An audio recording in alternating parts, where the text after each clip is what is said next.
Hi കൂട്ടുകാരെ, പുതിയൊരു വീഡിയോയിലേക്ക് എല്ലാവർക്കും സ്വാഗതം. അങ്ങനെ ശിവാനിക്ക് പ്രണവ് വിളിക്കുകയാണല്ലോ. ഈ സമയം ലൊക്കേഷൻ അയച്ചു കൊടുക്കുന്ന സമയം ഗുണ്ടകൾ പെട്ടെന്ന് ഫോൺ വാങ്ങുന്നുണ്ട് കേട്ടോ. ഇത് ജ്യോതിർമയുടെ നിർദ്ദേശപ്രകാരമാണ് ഈ വിളിക്കാനുള്ളൊരു അവസരമൊക്കെ ഉണ്ടാക്കി കൊടുക്കുന്നത് കേട്ടോ. അങ്ങനെ എൻ്റെ ഏട്ടനാണ് എന്നെ തട്ടിക്കൊണ്ടു പോയിരിക്കുന്നത്. എൻ്റെ ഏട്ടൻ ഇത്രയും വലിയൊരു ദുഷ്ടനാണെന്ന് ഞാൻ ഒരിക്കലും അറിഞ്ഞില്ല. ശിവാനി സ്വത്തിന് വേണ്ടി അയാൾ എന്നെ ഇങ്ങനെയൊക്കെ ചെയ്യുമെന്ന് ഞാൻ പ്രതീക്ഷിച്ചില്ല എന്നുള്ള വാക്കുകളൊക്കെയാണ് കേട്ടോ ശിവാനിയോട് പറഞ്ഞു കൊടുക്കുന്നത്. അങ്ങനെ ശിവാനി ഈ വാക്കുകളൊക്കെ കേട്ട് വേഗം ജ്യോതിർമയുടെ അടുത്തോട്ട് ഇട്ടതാണ് കേട്ടോ. അങ്ങനെ ജ്യോതിർമയോട് ഓടി വന്നിട്ട് പറയുകയാണ്, ജ്യോതിർമായി അങ്കിൾ ആൻറ്റി എൻ്റെ പ്രണവ് ഇപ്പോൾ വിളിച്ചിരുന്നു, എനിക്കിപ്പോൾ പോലീസിൽ കേസ് കൊടുക്കണം, അവരുടെ ലൊക്കേഷൻ കിട്ടിയിട്ടുണ്ട്, ലൊക്കേഷൻ എൻ്റെ ഫോണിലോട്ട് വിളിച്ചത് കൊണ്ട് അവൻ എവിടെയെന്ന് അറിയാൻ കഴിയും, അതുകൊണ്ട് പെട്ടെന്ന് നമുക്ക് പരാതിയുമായി പോലീസ് സ്റ്റേഷനിലോട്ട് പോവാം എന്നൊക്കെ പറയുമ്പോൾ പെട്ടെന്ന് അവിടെ സിക്കിസി എന്നാൽ നമുക്ക് പോവാമെന്ന് പറയാം കേട്ടോ. ഇതേ സമയം പെട്ടെന്ന് ജ്യോതിർമായി പറയുകയാണ് ശിവാനിയോട്, ഞാനൊരു കാര്യം പറയട്ടെ, നിങ്ങൾ ഈ ലൊക്കേഷൻ തിരക്കി അവിടെ എത്തുമ്പോഴേക്കും ഈ പറയുന്നവൻ എന്തായാലും പ്രണവിനെ അവിടെ നിന്ന് മാറ്റിയിട്ടുണ്ട്, അപ്പോൾ അതിനൊന്നും നിന്നിട്ട് കാര്യമില്ല ശിവാനി എന്ന് പറയുമ്പോൾ ശിവാനി ഇങ്ങനെ പൊട്ടി പൊട്ടി കരയാണ് കേട്ടോ. ഇതേ സമയം ശിവാനോട് പറയണേ, നീ ടെൻഷൻ ആവണ്ട, നിൻ്റെ ഭർത്താവിനെയൊക്കെ നിൻ്റെ കൈകളിൽ എത്തിക്കുക എന്നുള്ളത് ഞങ്ങളുടെ ഉത്തരവാദിത്തമല്ലേ, നീ പോയിക്കോ എന്ന് പറയണേ. ഇതേ സമയം ജ്യോതിർമായി പറയണേ, നിങ്ങൾ ഇത്ര പൊട്ടനായോ സി, ആ ഒരു ലൊക്കേഷനിൽ വിളിക്കാനുള്ള ഐഡിയ വളവൊക്കെ അവൾക്കുണ്ടെങ്കിൽ തീർച്ചയായും നമുക്കത് തടയിടണമെന്ന് പറഞ്ഞ് വീണ്ടും ഗുണ്ടക്ക് വിളിക്കുകയാണ് കേട്ടോ. ഗുണ്ടയോട് പറയണേ, എടോ തൻ്റെ ഫോണിൽ നിന്നല്ലോ ഇപ്പോൾ വിളിച്ചത്, ശിവാനി പറയുന്ന ആ ലൊക്കേഷൻ പോലീസിനോട് പറഞ്ഞു കഴിഞ്ഞാൽ കണ്ടെത്താൻ കഴിയുന്നു, അപ്പോൾ അതുകൊണ്ട് ആ ഫോൺ എന്താ ചെയ്തത്, അത് ഞങ്ങൾ നശിപ്പിച്ചു. ശരി, ഓക്കെ, താങ്ക് യു, നിങ്ങൾ നല്ല കാര്യമാണ് ചെയ്തതെന്ന് പറയാം കേട്ടോ. എന്നാൽ ഈ സമയം നിധിയാണെങ്കിൽ ഗൗതമിൻ്റെ നിർദ്ദേശപ്രകാരം പിറ്റേ ദിവസം ഓഫീസിലോട്ട് പോകാൻ ഒരുങ്ങുന്നുണ്ടോ. ആ സമയം ഓഫീസിൽ പോകുമ്പോൾ ഉടൻ തന്നെ ഇങ്ങനെ പാറു വിളിക്കുകയാണ്, നിധി നീ എങ്ങോട്ടാണ് പോകുന്നത്? അതെ, ഞാൻ ഓഫീസിലോട്ട്. അപ്പോഴേക്കും അങ്ങോട്ടേക്ക് വസുന്ധര വരികയാണ് കേട്ടോ. നീ ഓഫീസിലോട്ടോ? നിന്നെ ആരടി ഓഫീസിൽ സ്വീകരിക്കുന്നത്? അത് കേട്ട ഉടൻ തന്നെ നിധി പറയണേ, അതെ എൻ്റെ ആൻറ്റി, ഇനി എനിക്ക് എൻ്റെ ഗൗതം പറഞ്ഞ ഉത്തരവാദിത്തങ്ങൾ ഏറ്റെടുക്കണം. എൻ്റെ ഗൗതം പറഞ്ഞു ആ ടെൻഡറിനെ സംബന്ധിച്ച് ആണ് ഇപ്പോൾ ഗൗതമിനെയും പ്രണവിനെയൊക്കെ ആ CKC ജയിലിൽ അടച്ചിരിക്കുന്നത്. അതിന് ഈ വീട്ടിലുള്ള ആളുകളും കൂട്ടുണ്ടോ എന്ന് എൻ്റെ ആൻറ്റി എനിക്കറിയില്ല, അപ്പോൾ അതുകൊണ്ട് ആ ടെൻഡർ നേടിയെടുക്കുക എന്നുള്ളത് എൻ്റെ ലക്ഷ്യമാണ്. അപ്പോൾ ഗൗതം പറഞ്ഞത് പ്രകാരം ആ ടെൻഡർ നേടിയെടുക്കാനും ആ ടെൻഡർ വിജയിപ്പിച്ചെടുക്കാനും വേണ്ടിയാണ് ഞാൻ ഓഫീസിലോട്ട് ഇറങ്ങുന്നതെന്ന് പറയേണ്ട. ഇത് കേൾക്കുന്ന വസുന്ധര പൊട്ടിച്ചിരിക്കണം. എന്ത് നല്ല കാര്യമാണ് ഒരു ABCD എന്ന് പറയാത്ത നീ ഒരു ടെൻഡർ വിഷയത്തിൽ എന്തെങ്കിലും നിനക്കറിയോ? അതിൻ്റെ ABCD നിനക്കറിയോ? എന്താണ് കമ്പനി കാര്യം, എന്താണ് ഓഫീസ് കാര്യം, ഇതിനെക്കുറിച്ച് എന്തെങ്കിലും നിനക്കറിയോ?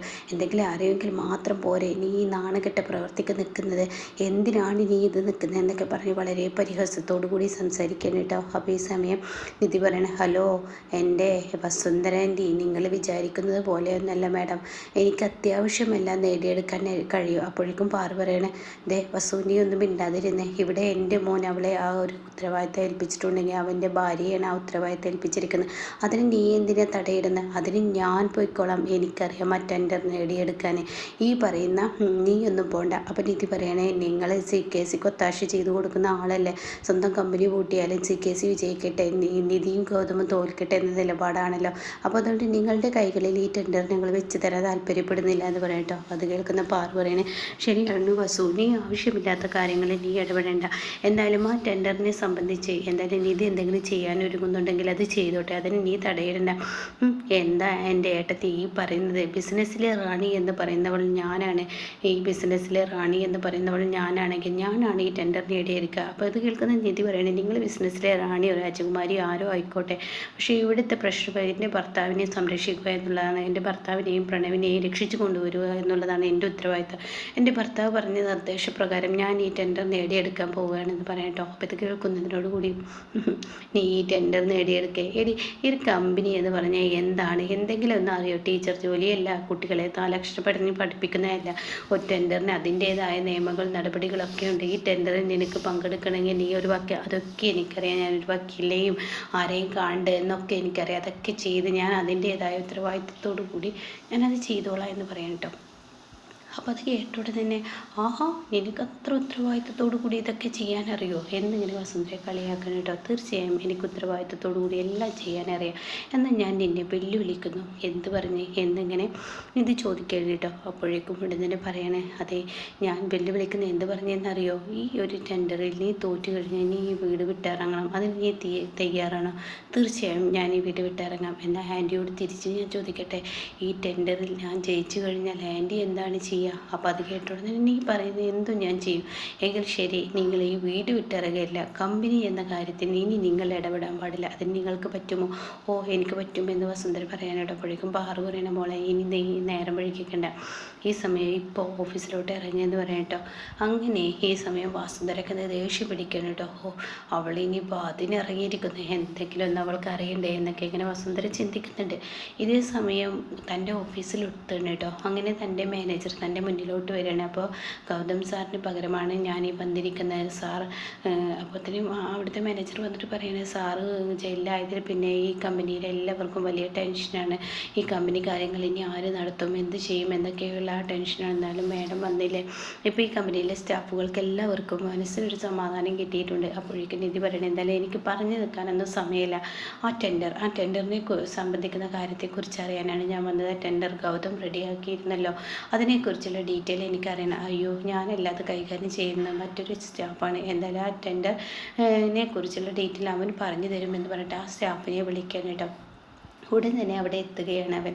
അപ്പോൾ അവൻ എത്തുമ്പോൾ നിധി ചോദിക്കുകയാണ്, അതെ ഗൗതം തയ്യാറാക്കിയ ടെൻഡറിനെ കുറിച്ച് ഏകദേശം ഒരു ഐഡിയ നിനക്കറിയില്ല, അതിൻ്റെ ഒരു ഏകദേശം ഐഡിയ നീ പറയൂ എന്ന് പറയുമ്പോൾ, അയ്യോ മാഡം ഇവിടെ ആ ടെൻഡറൊന്നുമില്ല, അത് പ്രണവ് എന്ന് പറയുന്ന വ്യക്തി ഇവിടെ നിന്ന് വാശിയും ദേഷ്യവും പുറത്ത് ഇവിടെ നിന്ന് കൊണ്ടുപോയിട്ടുണ്ടെന്ന് പറയട്ടോ. അതൊക്കെ എനിക്കറിയാം, ഞാൻ ചോദിച്ചത് അതല്ല, അതിനെ കുറിച്ച് ഡീറ്റെയിൽ കാര്യങ്ങൾ എനിക്ക് പറയും. പുതിയൊരു ടെൻഡർ തയ്യാറാക്കാനാണ്, പുതിയൊരു ടെൻഡറാണ് ഇനി ഇവിടെ തയ്യാറാക്കുന്നത്, അത് ഞാൻ തയ്യാറായിക്കോളാം. അപ്പോൾ അതിനെ ചെയ്യേണ്ട കാര്യങ്ങളെ കുറിച്ചൊക്കെ ഒന്ന് ഡീറ്റെയിൽ ആയി പറഞ്ഞെന്ന് പറയുമ്പോൾ അയാൾ ആകെ ഞെട്ടിപ്പോവാണ് കേട്ടോ. എന്താടോ താൻ ഇത്ര വല്ലാതെ ആലോചിക്കുന്നത് എന്ന് നിധി ചോദിക്കുമ്പോൾ, അല്ല മാഡം ഞാൻ അതിൻ്റെ ഡീറ്റെയിൽസുകൾ എടുത്തു കൊണ്ടുവരാം എന്ന് പറഞ്ഞിട്ട് പുറത്തോട്ട് പോവാണ് കേട്ടോ.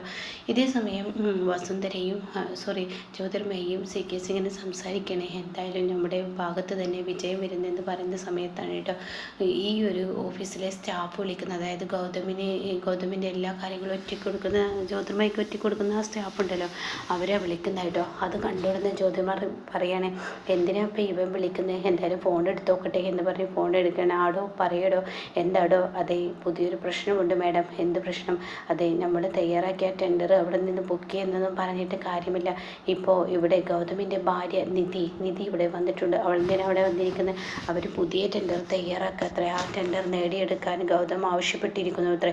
ഇത് കേൾക്കുന്ന ജ്യോതിർമയ്ക്ക് ആകെ കിളി പോവാണ് കേട്ടോ. ഭ്രാന്ത് പിടിച്ചതുപോലെ ജ്യോതിർമയ്യാവാണ്.